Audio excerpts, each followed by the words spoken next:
일본의 호쿠사이라는 세계적인 화가가 있습니다.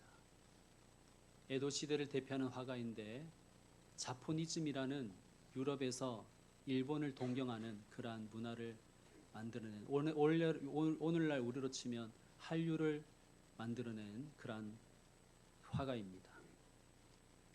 이 화가에게 어느 날 절친이 찾아와서 여보게 내게 수탉 그림 하나 좀 그려주겠나 그렇게 부탁을 했습니다.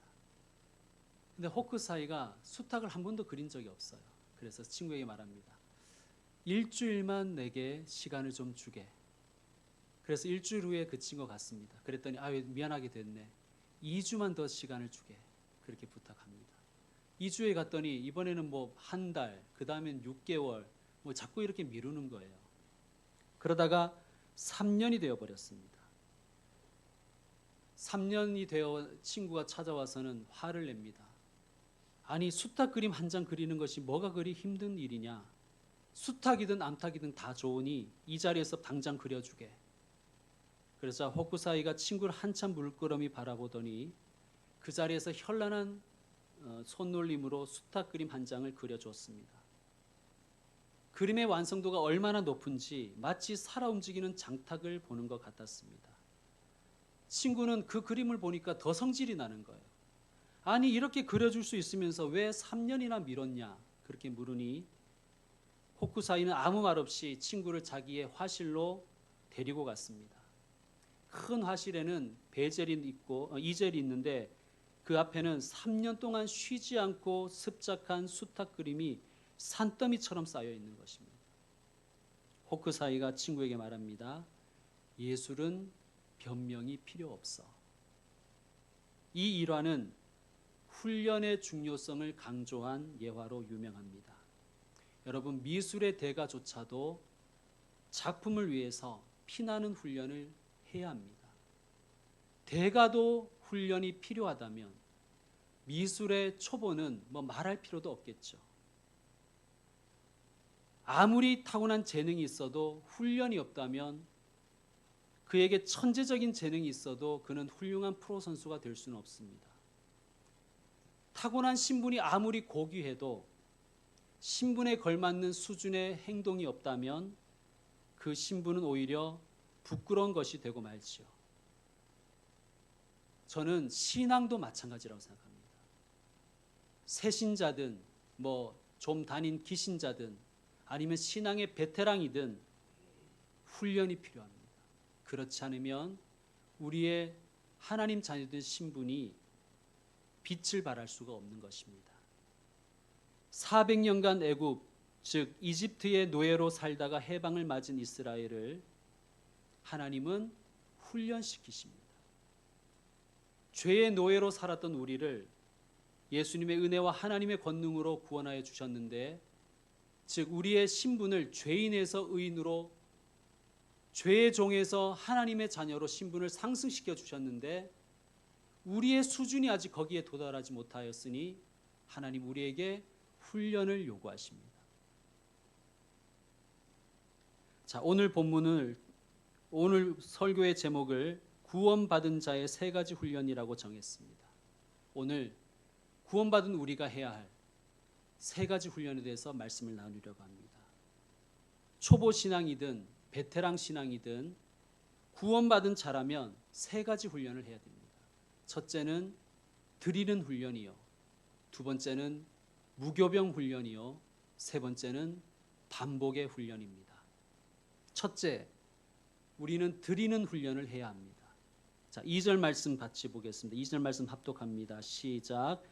이스라엘 자손 중에서 사람이나 짐승을 막론하고 태에서 처음 난 모든 것은 다 거룩히 구별하여 내게 돌리라. 이는 내 것이니라 하시니라. 자, 하나님이 이제 막 구원받은, 이제 막 해방받은 이스라엘에게 뭘 요구하시냐면 드리는 것을 요구하는 거예요. 처음 난 모든 것은 다 거룩히 구별하여 내게 돌리라.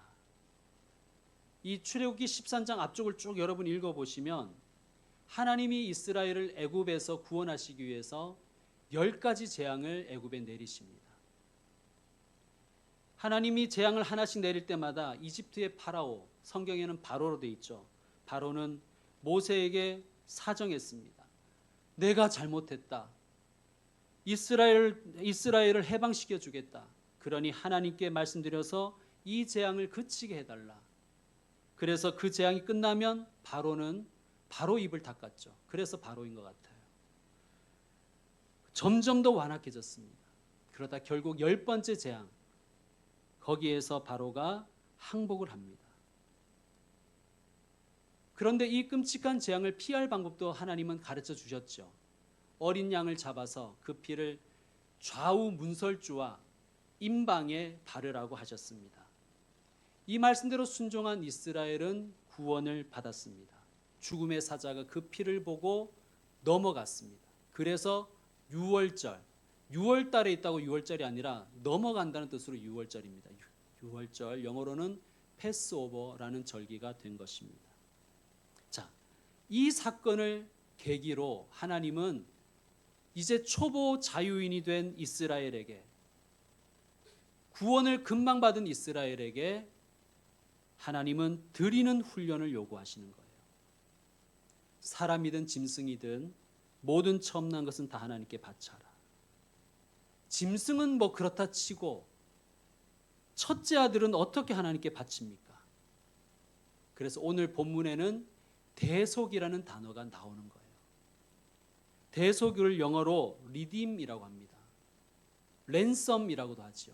즉 어떤 생명의 값을 다른 것으로 대신 치르는 것을 redeem, 랜섬, 대속, 구속이라고 하는 것입니다.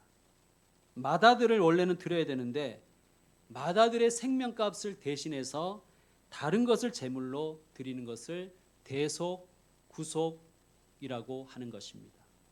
여러분, 예수님께서 우리를 위해서 십자가에서 죽으셨죠.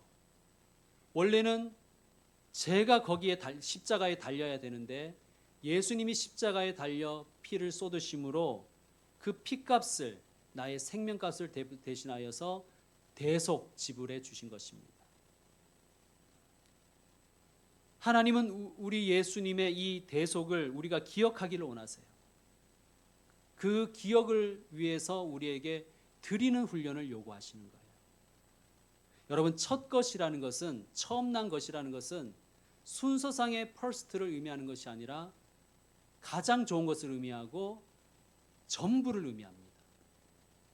그러니까 하나님은 우리가 첫 것을 하나님께 드리면 너의 모든 것 중에서 가장 좋은 것, 아니 너의 모든 것을 다 내게 바친 것으로 내가 봐주겠다고 말씀하시는 거예요.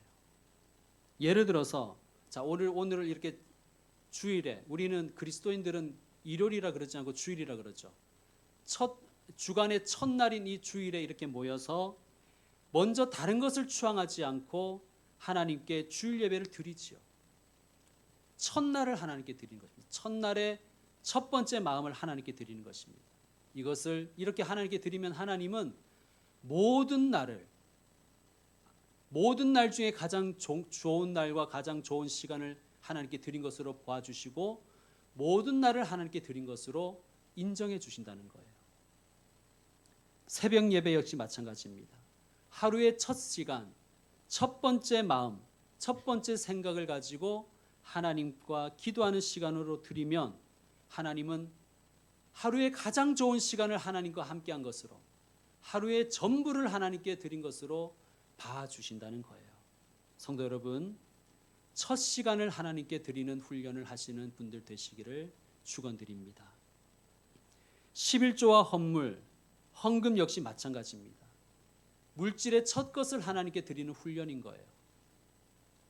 제가 헌금 설교나 11조 설교를 잘 안 했던 이유는 돈 밝히는 목사로 보일까 봐 잘 그런 설교를 안 했습니다. 근데 어느 날 제가 깨달았습니다. 내가 어떤 목사로 비치느냐가 더 중요한가, 아니면 성도들에게 복의 비결을, 복을 받는 방법을 정말 가르쳐 주는 것이 중요한가? 후자가 더 중요하죠.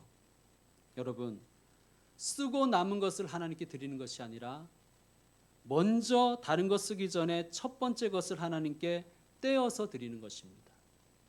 그러면 하나님은 가장 좋은 것 주신 것으로, 아니 모든 것을 하나님께 드린 것으로 인정해 주신다는 거예요. 모든 것이 다 주님의 것인데 그 중에 10분의 1을 먼저 하나님께 떼어 드림으로 모든 것이 하나님의 것임을 고백합니다. 나머지 것도 하나님 기뻐하시는 방향으로 쓰겠습니다. 이것이 11조의 정신입니다.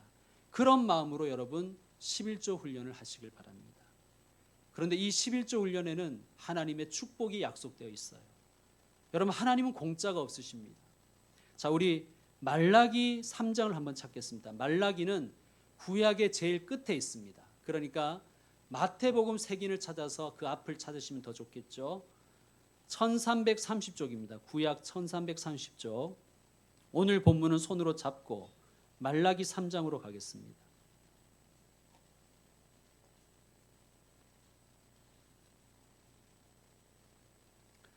말라기 3장 7절부터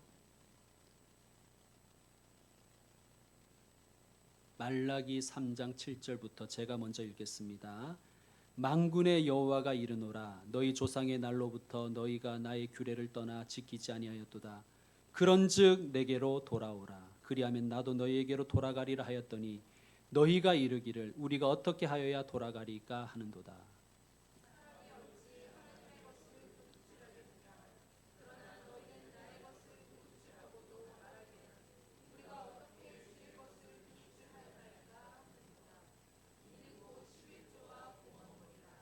자, 여기까지 한번 보시면 하나님이 이렇게 말씀하는 거예요. 자, 너희가 나에게 이제 돌아와라. 우리 이제 관계를 회복하자. 그렇게 말하니까 이스라엘이 우리가 언제 하나님을 떠났습니까? 아니, 떠난 적이 없는데 어떻게 돌아갑니까? 그러니까 하나님이 이렇게 말씀하시는 거예요. 너희가 나의 것을 도둑질하고도 말하기를 우리가 어떻게 주의 것을 도둑질하였나이까 하는도다. 하나님의 것을 도둑질했기 때문에 하나님과의 관계가 깨어졌다는 거예요. 자, 9절 제가 읽겠습니다. 너희 곧 온 나라가 나의 것을 도둑질하였으므로 너희가 저주를 받았느니라. 10절 합독합니다. 만군의 여호와가 이르노라 너희의 온전한 11조를 창고에 들여 나의 집에 양식이 있게 하고 그것으로 나를 시험하여 내가 하늘 문을 열고 너희에게 복을 쌓을 곳이 없도록 붙지 아니하나 보라. 아멘. 여러분, 성경을 통틀어서 하나님을 시험해 보라고 하신 유일한 구절입니다. 여러분, 아로나민 골드만 먹은 날과 안 먹은 날을 비교하려고 하지 말고 11조 한 달과 11조 하지 않은 달을 한번 시험 삼아 비교해 보십시오.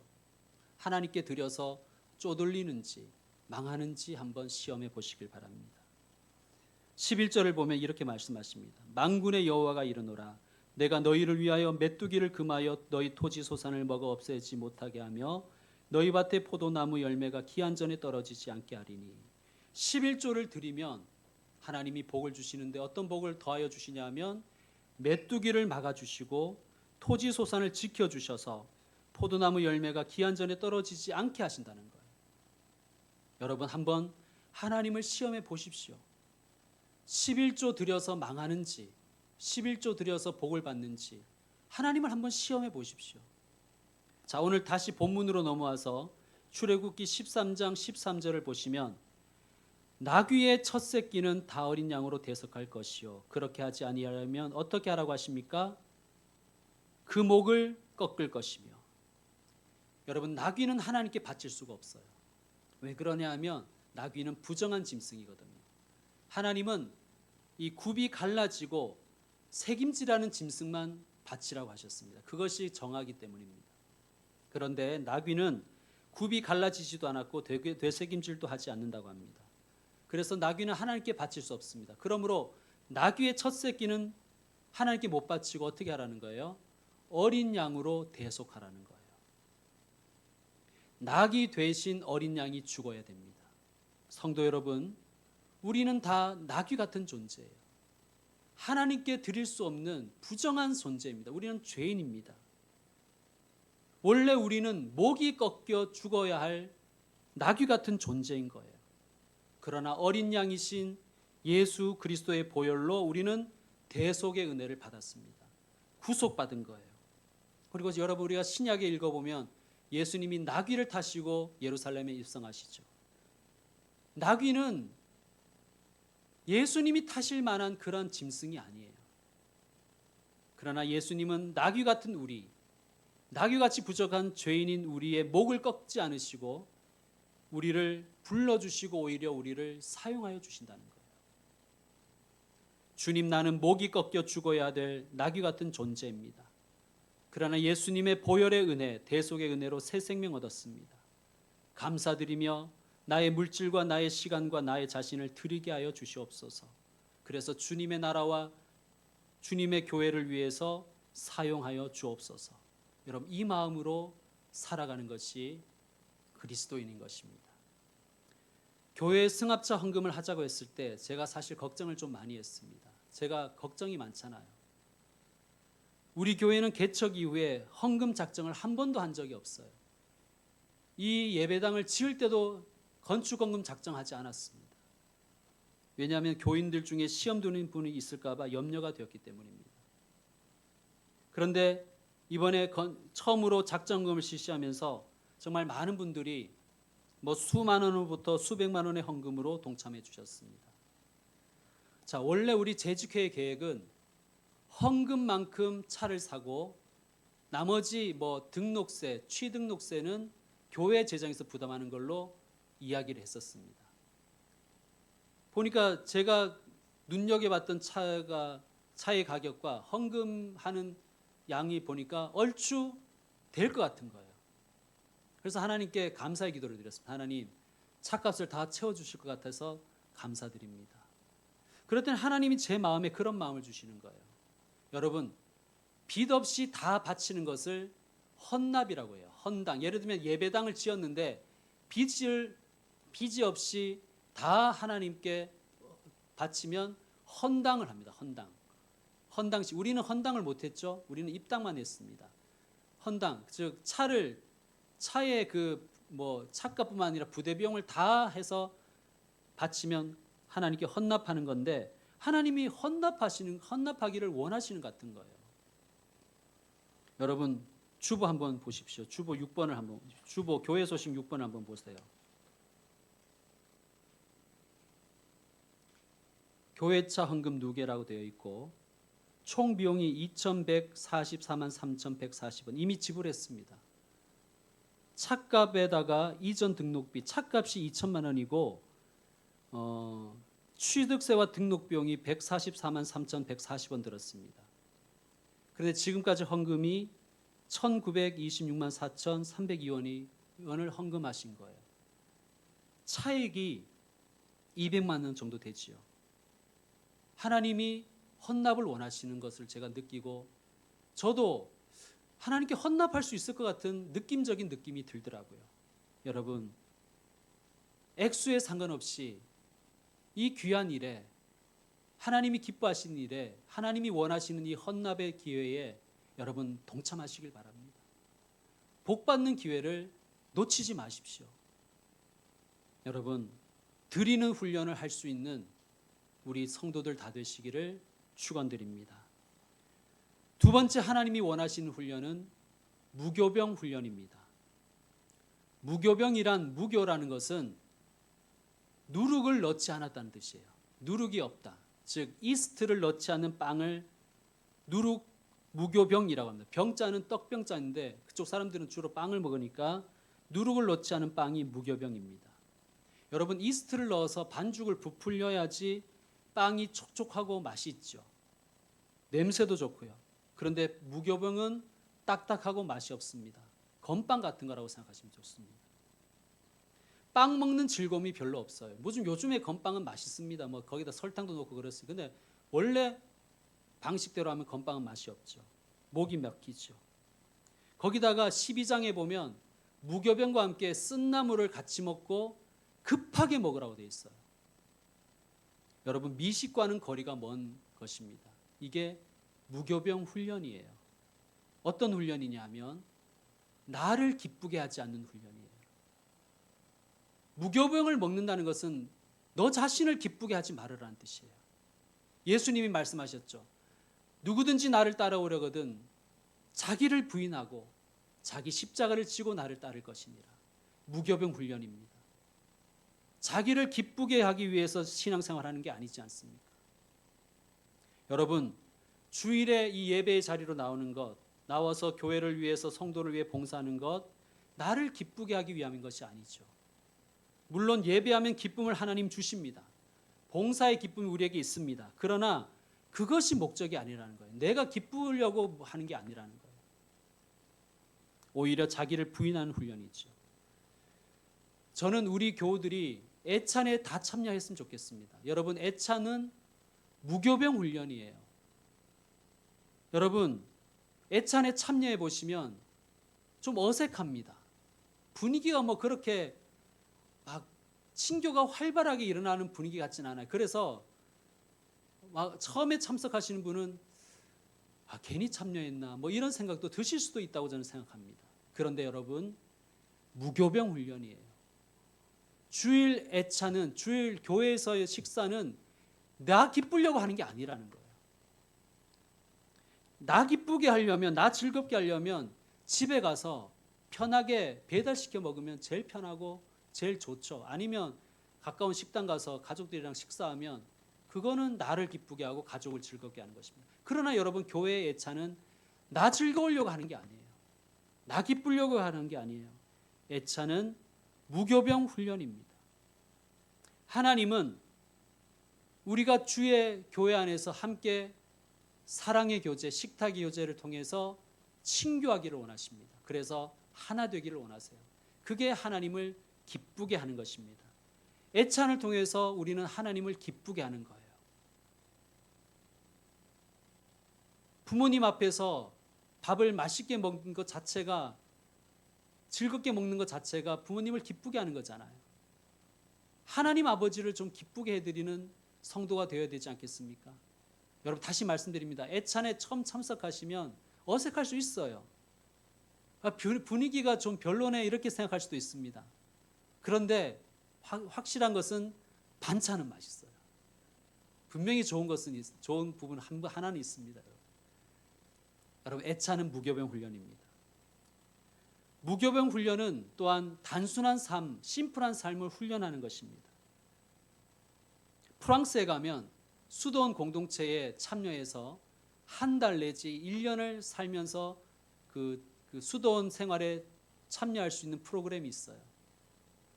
어떤 한국인이 그 프로그램에, 한 달짜리 프로그램에 참여했습니다.